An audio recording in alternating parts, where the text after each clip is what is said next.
El Señor esté con vosotros. y con tu espíritu. Lectura del Santo Evangelio según San Mateo.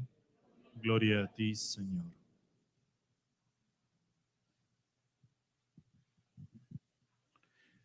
En aquel tiempo, al entrar Jesús en Cafarnaún, un centurión se le acercó rogándole: Señor, tengo en casa un criado que está en cama paralítico y sufre mucho. Le contestó: voy yo a curarlo. Pero este centurión le replicó: Señor, no soy digno de que entres bajo mi techo. Basta que lo digas de palabra y mi criado quedará sano. Porque yo también vivo bajo disciplina y tengo soldados a mis órdenes. Y le digo a uno, ve y va. A otro, ven y viene. A mi criado, haz esto, y lo hace. Al oírlo, Jesús quedó admirado y dijo a los que le seguían: en verdad les digo que en Israel no he encontrado a nadie con tanta fe. Les digo que vendrán muchos de oriente y occidente y se sentarán con Abraham, Isaac y Jacob en el reino de los cielos. Palabra del Señor. Gloria a ti, Señor Jesús. Siéntense, por favor.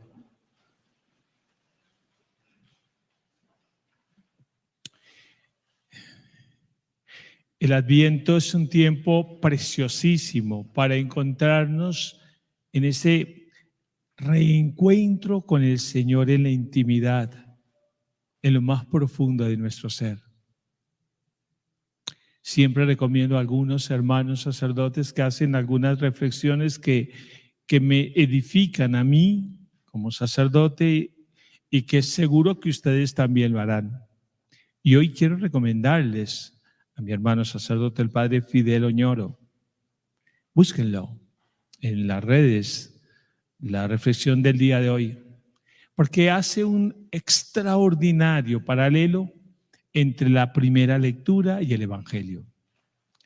Empieza explicando algo que es muy claro, y es que durante el año normalmente las lecturas se acomodan al Evangelio que vamos llevando. San Lucas, San Mateo, San Marcos, y la primera lectura y el Salmo se acomodan a la idea que lleva como el Evangelio, pero no así en el Adviento. En el Adviento, la primera lectura, que será en casi todos los casos el texto del profeta Isaías, que anunciaba, empezamos hoy con el capítulo 2 y seguiremos leyendo durante todo el tiempo, el Evangelio, por eso va a ser tomado de diferentes evangelistas, va a acomodarse a la lectura de ese anuncio, como lo es el Adviento, el anuncio del reino de Dios. Y hoy es precioso lo que hace, porque en ese segundo capítulo de Isaías muestra cómo hay alguien que tiene que subir a lo alto de la montaña, a Sión, para descubrir allí la gracia de Dios. Están todos turbados, no saben cómo hacer, pero saben que hay que llegar allí.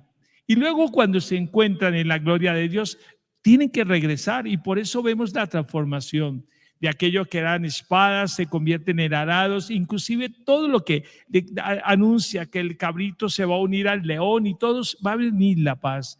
Luego que el pueblo se haya acercado allá a la cima del monte, haya obtenido de Dios la gracia y ahora venga y haga ese camino de llevar esa buena noticia que es el Adviento, el advenimiento del reino de Dios. Y miren que lo hace de una forma preciosa el padre Oñoro cuando dice: aquello ocurrió exactamente lo mismo. Un centurión, que era ni más ni menos, que pertenecía a la legión de los que oprimían al pueblo de Israel, eran los que mandaban en su tiempo, que se acerca en humildad y se acerca a ese monte de Sión que es representado en la figura de Jesús. Él es la cumbre de la salvación.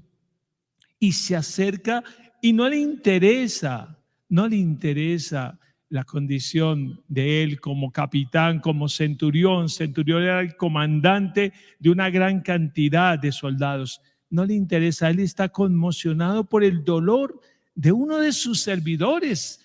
Y entonces se acerca a esa cumbre que es Jesús y le dice que está sufriendo su servidor, que lo cure. Y ante la invitación de Jesús, voy, llevo a tu casa a curarlo, él dice, yo no soy digno de que entres en mi casa. Basta que lo digas de palabra y él quedará sano. Y ocurre ese milagro de salvación. Como entró, vendrán de oriente, de occidente, todos se juntarán y darán gloria al único Hijo, al Hijo de Dios. Ese es el sentido del Adviento.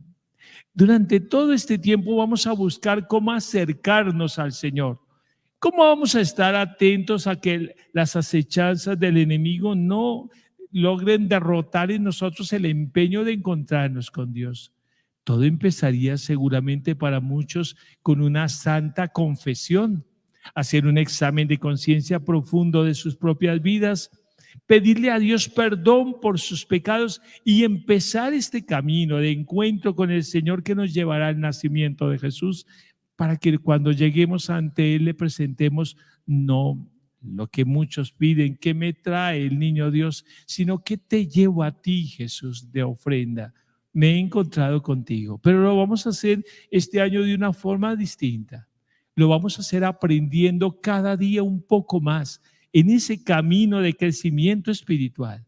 No nos podemos quedar solamente con los signos que se nos dan, sino vamos a ir avanzando cada uno de los días en ese encuentro profundo con el Señor. Es decir, pediremos al Señor que nuestra fe, que es incipiente y pequeñita, se haga una fe inmensa y madura por la gracia del Señor.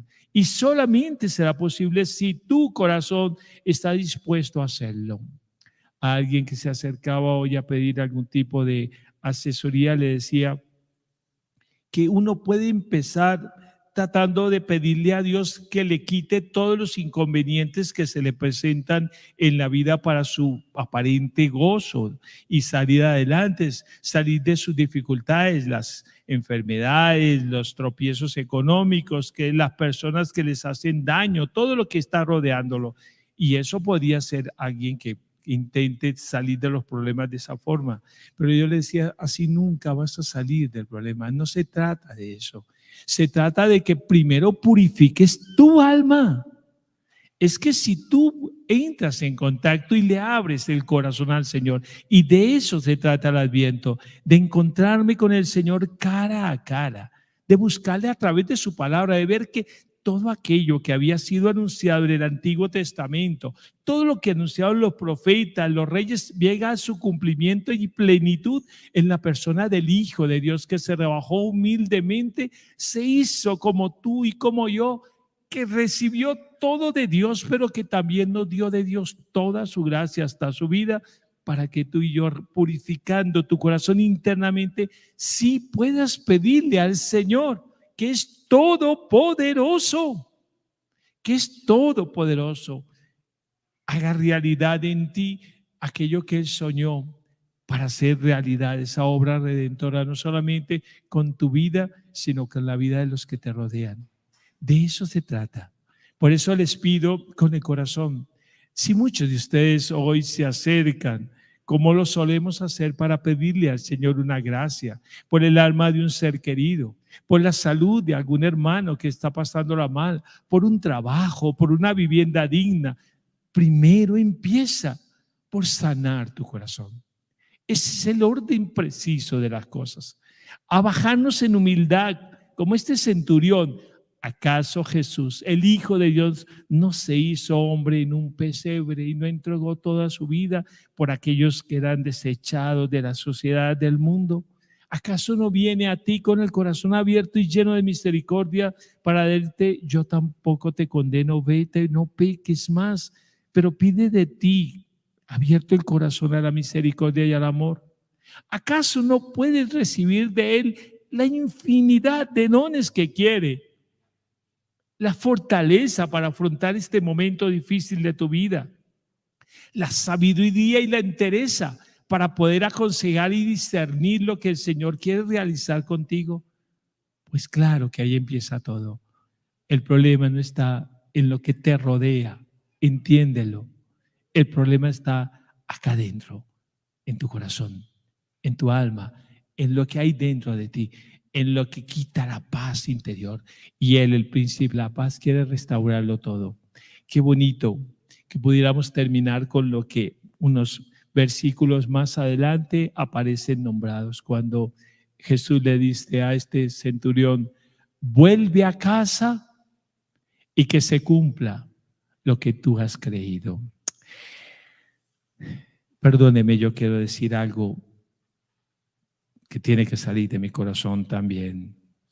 Hoy recuerdo de una forma muy especial a mi hermano mayor, mi hermano José Ricardo. Algún día un amigo lo invitó a ir a Quibdó. Y cuando llegó allá se encontró con la realidad más pobre y desencarnada del mundo. Venimos, sabemos que aquí hay un doctor y venimos a que nos atienda. Y eso sirvió de imán para su vida.